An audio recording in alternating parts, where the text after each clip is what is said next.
युवा साथियों, भाइयों बहनों, आज बहुत अच्छा लग रहा है कि हरियाणा की युवा पीढ़ी से मैं अपने विचार आपके सामने रख रहा हूं और समय आने पर आपसे भी कुछ सुझाव अवश्य लूंगा। जैसा हम जानते हैं, अपना देश युवा शक्ति का एक देश है। हमारे यहाँ डेमोग्राफिक रचना में ऐसा माना जा रहा है कि दुनिया की सबसे ज्यादा युवा शक्ति ये अपने देश में है, लगभग 65%। अब युवाओं से बहुत बड़ी अपेक्षा देश के प्रधानमंत्री जी ने भी की है। प्रधानमंत्री जी ने एक आह्वान किया है कि हम दुनिया में अपने देश को लेकर आगे कैसे बढ़ें। दुनिया के अंदर देशों की अलग अलग श्रेणियां, उसमें एक श्रेणी है विकासशील देश, दूसरा है विकसित देश। अभी तक हम विकासशील देशों की श्रेणी में ही आते हैं। कुल 37 देश ऐसे हैं जो विकसित देशों की श्रेणी में आते हैं, लेकिन अभी तक हमारा नंबर जो है विकसित देशों में नहीं आया है। बहुत जल्दी हम विकसित देशों में कैसे पहुंच सकें, इसकी योजना समाज के हर वर्ग के सामने और प्रधानमंत्री जी ने रखी है।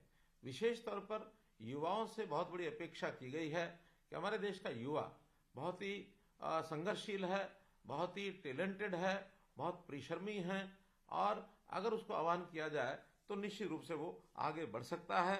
सामाजिक परिवर्तन लाने में और समाज में एक सकारात्मक प्रभाव डालने की अपार क्षमता हमारा जो युवा कार्यबल वो ये रखता है। देश के अंदर युवाओं को एक नई ताकत देने के लिए, सकारात्मक दिशा में आगे बढ़ने के लिए कई नए नए कार्यक्रम प्रधानमंत्री जी ने शुरू किए हैं, जैसे make in India, skill India, digital India, stand up India और स्टार्टअप इंडिया जैसे अनेक कार्यक्रम ये देश को दिए हैं। और इस बात की प्रसन्नता भी है कि बड़ी संख्या में हमारे युवक इन चीजों का लाभ जो है स्वरोजगार के नाते से और वो उठा रहे हैं। देश को डिजिटली दक्ष बनाने में और अपना कारोबार भी शुरू करने में एक डिजिटल इंडिया के नाते से बहुत बड़े कार्यक्रम ये किए जा रहे हैं। बड़े उत्साह का संचार हमारे यहाँ युवाओं में ये हुआ है। देश में आगामी 25 साल के अंदर जब आजादी के 100 वर्ष पूर्ण होंगे तो इस 25 साल के कार्यकाल को अमृत काल इस नाम से देश ने यानी प्रधानमंत्री जी ने नाम दिया है। इस अमृत काल में हम हमारे समाज का हर वर्ग अपनी अपनी भूमिका निभाए, अपना दायित्व निभाए तो निश्चित रूप से 2047 तक यह देश विकसित देशों की श्रेणी में और यह आ जाएगा। स्पष्ट एक वर्गीकरण किया गया है समाज का कि समाज में जैसा हम जानते हैं कि जाति प्रथा बहुत अपने आप प्रचलित है, लेकिन उस जाति प्रथा के कारण से समाज को लाभ कम, हानि ज्यादा होती है। अब आखिर जातियां ये समय समय अपना अपना स्वरूप लेती हैं और एक प्रधानमंत्री जी ने बहुत स्पष्ट तरीके से कहा है कि हम भी अगर मानो समाज में जातियों के नाम से पुकारने लगे तो हमारे सामने भी 4 जातियां उभर करके आती हैं। उसमें एक है युवा वर्ग, दूसरा है महिला वर्ग, तीसरा है हमारे देश का गरीब समाज और चौथा है किसान वर्ग। तो ऐसे 4 जो है स्तंभ और ये देश के अंदर इस प्रकार से काम करने की आवश्यकता ये प्रधानमंत्री जी ने कहा है। तो जैसा हम युवा वर्ग से संबंध रखते हैं तो युवाओं को अपनी शिक्षा का किस प्रकार से उसको लेकर के वो आगे बढ़े और न केवल शिक्षा बल्कि उसके साथ साथ संस्कार, उसके साथ साथ विचार, उसके साथ साथ हुनर, ये भी युवाओं का ये आगे बढ़ना चाहिए। तभी हम विकसित भारत का जो सपना है इसको पूरा कर पाएंगे। तो आज युवाओं को जो ऐसी शिक्षा दे जाने के लिए देश में नई राष्ट्रीय शिक्षा नीति इसका भी और प्रचलन यानी उसका प्रारंभ कर दिया गया है। देश में तो 2030 तक लागू करने की बात कही गई है, लेकिन हरियाणा में हमने संकल्प लिया है कि नई राष्ट्रीय शिक्षा नीति को आने वाले 2 वर्षों के अंदर अर्थात 2025 के अंत तक इसको हम पूरा लागू कर देंगे। इसके नाते से जितने हमने यहाँ काम किए हैं उसके अंदर यानी शिक्षा स्कूल से लेकर के विश्वविद्यालय तक KG to PG जिसका नाम दिया है, शिक्षा का एक स्वरूप खड़ा किया जाए जिसमें स्कूलों में NSQF, कॉलेज में पहल योजना, विश्वविद्यालयों में इंक्यूबेशन सेंटर और तकनीकी संस्थानों में उद्योगों की जरूरत के हिसाब से प्रशिक्षण के लिए उद्योगों के साथ MOU ये भी किए गए हैं ताकि कोई भी युवा जिस भी दिशा में आगे बढ़ना चाहता है अपनी दिशा को तय करके और आगे बढ़ सकते हैं। हम अपने यहाँ देश के अंदर जो सतत विकास लक्ष्य रखे हैं, जो जिनको हम SDG, तो सस्टेनेबल डेवलपमेंट गोल्स इसका नाम दिया है, तो ये प्राप्त करने के लिए हमने 2030 तक का प्रारूप हरियाणा के अंदर तय किया है। उसके लिए अलग से हमारे यहाँ टीम लगी है कि ऐसे सब सस्टेनेबल गोल्स को प्राप्त करने के लिए हरियाणा में और हम आगे बढ़ें। एक काम जो हमने किया है, आपको ध्यान में होगा कि युवाओं को कैसे मेरिटोरियस बनाया जाए, उनकी पढ़ाई में लगन कैसी की जाए। तो आखिर युवा व्यक्ति जब अपनी नौकरी लेने के लिए जाता था, पहले तो आज से 10 साल पहले युवाओं को नौकरी के लिए दर दर भटकना पड़ता था। जिसकी जेब में पैसे होते थे वो नौकरी प्राप्त करता था, या किसी की पहुंच होती थी वो नौकरी प्राप्त कर लेता था। टैलेंटेड बच्चे जो गरीब होते थे, जिनकी पहुंच नहीं थी, वो रह जाते थे। हमने सारे सिस्टम को बदला है। नौकरी देते समय मिशन मेरिट को लागू किया और पर्ची खर्ची को भी हमने समाप्त किया है कि अब कोई पर्ची खर्ची नहीं चलेगी। और परिणाम स्वरूप पिछले 9 वर्ष के अंदर 1,10,000 युवकों को हमने इस मेरिट के मिशन के आधार पर जो नौकरी दी है। यह वर्ष भी ग्रुप सी के, ग्रुप डी की नौकरियां लगभग 60,000 नई नौकरियां देने का हमारा जो है प्रावधान चल रहा है। जहां तक निजी क्षेत्र में रोजगार की बात है, इसमें भी लगभग 32 लाख लोगों को रोजगार अथवा स्वरोजगार ये उन्होंने पिछले 9 वर्ष के अंदर किया है, ताकि हमारे यहाँ बेरोजगारी समाप्त हो। आज विपक्षी लोग भले ही तरह तरह का प्रचार करते हैं, लेकिन मैं दावे से कह सकता हूं कि हमारी जो बेरोजगारी दर है वो देश के बाकी अन्य प्रांतों से अधिक नहीं है, बल्कि सीमा में है। हाँ, हम उसको भी ठीक करने के लिए, सबको रोजगार देने के लिए तरह तरह की योजनाएं ये सब बना रहे हैं। सबसे पहले तो जो गरीब परिवार हैं उनको सरकारी नौकरी के लिए छूट मिले, एक विशेष प्रावधान किया कि जिसके परिवार में नौकरी नहीं है ऐसे परिवार के सदस्यों को नौकरी के अंदर 5% अंक ये अतिरिक्त दिए जाएंगे, और उसके कारण से बहुत घरों में ये नौकरियां जो है वो सरकारी पहुंची हैं। नौकरियां सीमित होने के नाते से, निजी व्यवसाय के नाते, यानी स्वरोजगार के नाते व्यक्ति का कौशल कैसे आगे बढ़े, तो उसको कौशल के नाते से बढ़ाने के लिए हमने श्री विश्वकर्मा कौशल विश्वविद्यालय ये शुरू किया है। देश में पहला ये कौशल विश्वविद्यालय है। लगभग 12,000 विद्यार्थी हर साल कौशल प्राप्त करके इसमें से और वो बाहर निकलेंगे। तो ऐसे ही लोगों को विदेश में काम करने के लिए भी, क्योंकि आज बहुत बड़ी मांग ऐसे स्किल्ड जो हमारी युवा शक्ति है उसका बाहर विदेशों में भी काम के अवसर बहुत है।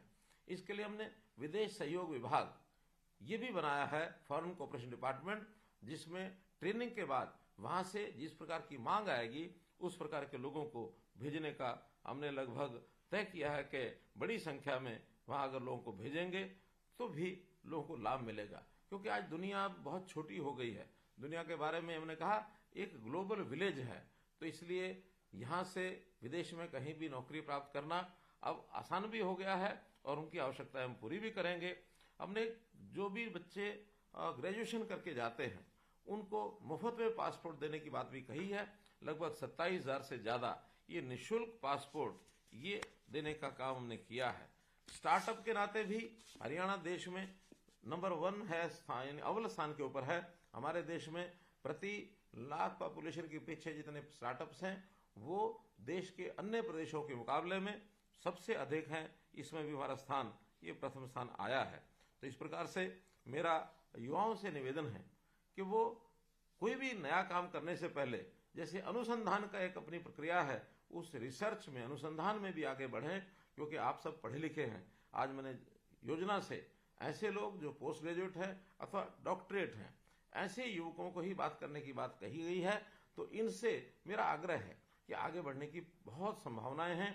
इसमें हम आगे बढ़ेंगे तो निश्चित रूप से, जैसा किसी एक बेरोजगार युवक को कहा जाता है कि ये जॉब सीकर है, मेरा तो आह्वान ये है कि आप जॉब सीकर बनने तक न रुके, बल्कि जॉब गिवर ये किस प्रकार से बन सकते हैं।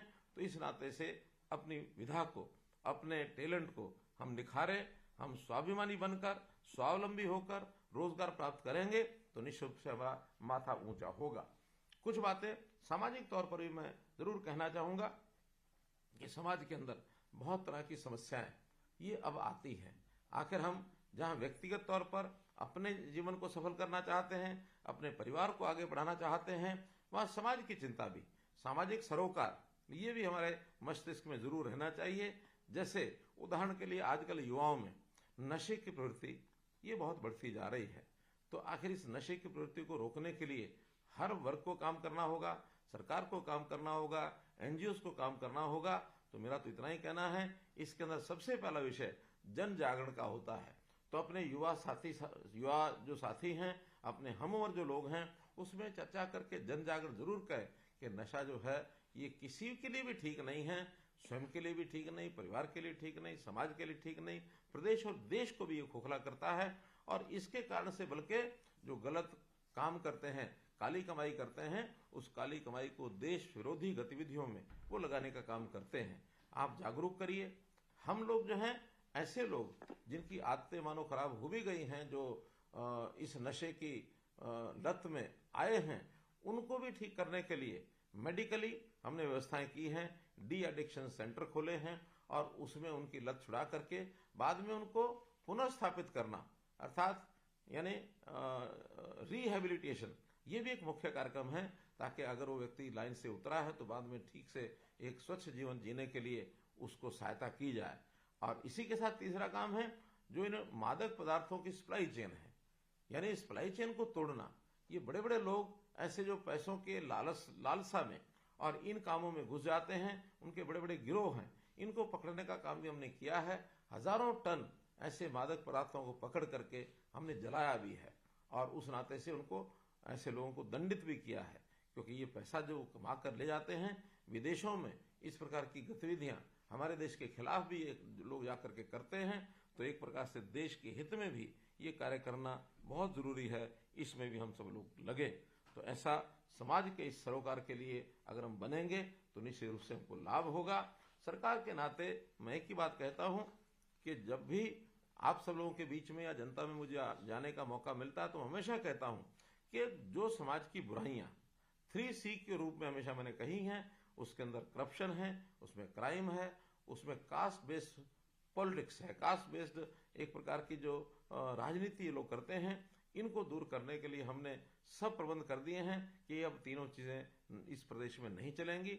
और साथ ही 7 स्टार यानी प्रोग्रेस, विकास, 7 स्टार विकास यानी शिक्षा, स्वास्थ्य, सुरक्षा, स्वरोजगार, स्वावलंबन, सेवा, सुशासन, इन सब के आधार पर भी हम अपने प्रदेश को आगे बढ़ाएंगे। आपसे निवेदन है कि आप इसके अंदर हमारा सहयोग करिए, और सहयोग करेंगे तो निश्चित रूप से सब मिलकर के आगे बढ़ेंगे। अपने प्रदेश का एक परिवार है, इस परिवार को आगे लेके बढ़ना ये हमारा सबका काम है। तो इतनी बात मैं आपसे कहते हुए, निवेदन करते हुए मैं अपनी बात समाप्त करता हूं। एक ही विषय आपके सामने रखना चाहता हूं कि जीवन का लक्ष्य ये ऊंचा करिए। जीवन का लक्ष्य ऊंचा करने का अर्थ अगर एक शब्द में मैं आपके सामने रखूं, समझने की आवश्यकता है। अभी तक हमें दिशा है कि हमें अपने जीवन में क्या बनना है, हम बनने की ओर आगे बढ़ते हैं। मेरा कहना है बनने की बजाय जीवन का लक्ष्य यदि आप रखेंगे कि मुझे जीवन में क्या करना है, तो एक बहुत बड़ा अंतर आ जाएगा। तो जीवन में कुछ अच्छा करना, ये लक्ष्य रखिए, बनने की बात तो अपने आप हो जाएगी। इसलिए आप लोग आगे बढ़ें, अपने लिए, प्रदेश के लिए, परिवार के लिए, देश के लिए काम करें। यही निवेदन करते हुए मैं अपनी बात समाप्त करता हूं।